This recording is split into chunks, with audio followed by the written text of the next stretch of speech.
The ability to predict the future is extremely valuable. If you know what's coming, you can be prepared. You can make ideal investments, avoid disasters, and so forth. If people could foreknow the future, then they would very much want to do that. But despite its potential value, we don't know the future, because we can't know the future. Sometimes we can make good guesses about what will happen, usually by examining historical patterns and trends, but some things are hard to predict. So hard, in fact, that when someone does predict them, we suppose that person must have some inside source of information. We expect that they did not so much guess the outcome as someone in control of the outcome told them what was coming. It would be very difficult to predict the outcome of a battle. The people running the battle aren't about to throw the fight so that they can lose just so that they can foreknow the outcome. The stakes are too high for that. So how did Micah know against all odds that underdog Judah would repel a siege by the mighty and seemingly unstoppable Assyrian Empire? And how did he know that after his death, the city of Babylon would seize control of the empire and deport the Jews? That would be an exceedingly unlikely turn of events. No one could have known it would happen except for God himself. So if Micah is confidently asserting these things, putting them in writing and disseminating them to the public, and then they turn out to be true, where did he get them from? Well, Micah claimed that these were the words of Jehovah, whom we know as the one and only true God, creator and sustainer of and sovereign over the universe. And I believe him because so far as I can tell, Jehovah would be the only source from which Micah could have gotten that information. And the incredible coincidences don't end there. How did he know that they would eventually come back from that captivity? God told him, that's how. From there, Micah went on to make some other important predictions about the king coming. Now, admittedly, to some degree, we might say that Micah's prophecies were self-fulfilling. He predicted that a king would come from Bethlehem. Well, if we accept that as a true prophecy from God, then we might start looking for a man from Bethlehem and make him king.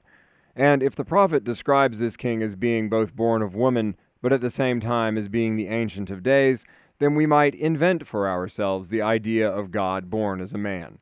But what are the chances that there would be a man, descended from the messianic line of David, born in the city of Bethlehem, who came saying that he was both the Son of God and the Son of Man, and also, critically, working great miracles to back that up?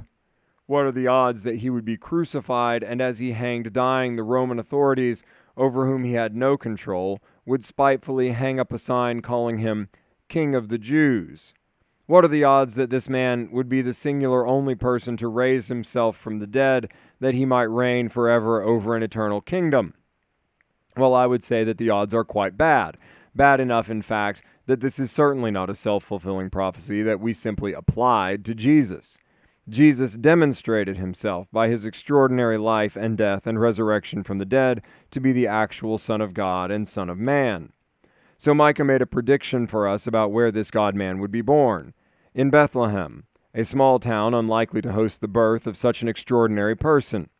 How did Micah know over 700 years ahead of time that this would happen? Because God told him, that's how. Because the Bible truly is the Word of God. And Jesus truly is the fulfillment of prophecy, and not just this prophecy, but many others. There are skeptics who have a hard time accepting this. They make arguments that this book was written after the fact. The events occurred, and then Micah was written in conformity. But there is no way that is true. As we saw last week, this book was cited in other Jewish literature, namely the book of Jeremiah, about 150 years after the composition of Micah. And that was almost 600 years before the prophecy was fulfilled. And by the time the prophecy was fulfilled, this book was accepted into the Jewish scriptural canon. So the fact is hard to deny. This book, claiming to be the Word of God, makes some very unlikely future predictions with accuracy. The most reasonable conclusion is that this is, in fact, the Word of God. And that is a very good thing for us, because this prophecy gives us another prophecy, yet unfulfilled, that the Messiah will reign over all the earth, crushing his opponents, the wicked, and giving his people eternal peace and prosperity. It is a prophecy which is repeated and confirmed by others, like John in his book of Revelation, see chapter 21. And so since we trust that Micah has actually spoken from God, we have hope because of this prophecy. We put our trust in the Ancient of Days of whom he prophesied, expecting him to eventually usher in his kingdom and give us our eternal peace.